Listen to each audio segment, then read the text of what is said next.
এগুলো দেখে নিশ্চয়ই বুঝতে পারছো এগুলো কি, এগুলো সেই তেলাকুচি ডাঁটার ডগগুলোকে আমি কেটে নিয়েছি। এবারে ওর সুতোর মতো যে অংশগুলো থাকে সেগুলোকে বাদ দিয়ে আমি কেটে নেবো। এবার এখানে কড়াইতে তেল দিয়ে দিয়েছি আলু আর বেগুনটাকে ভালো করে ভেজে তুলে নেবো। এরপর দিয়ে দেবো বড়িটাকেও ভেজে তুলে নেবো। বড়িটা ভেজে তুলে নেওয়া হয়ে গেলে এবার দিয়ে দেবো চিংড়ি মাছ, নুন হলুদ মাখিয়ে চিংড়ি মাছটাকে ভেজে নেবো।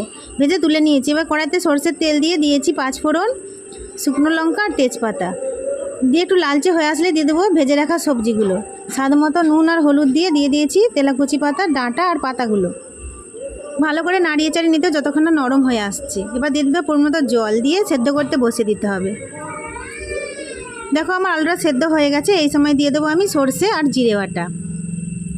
আবারও আমি চাপা দিয়ে সেদ্ধ হতে দেবো। সেদ্ধ হয়ে গেলে এবার আমি দিয়ে দেবো স্বাদ মতো চিনি।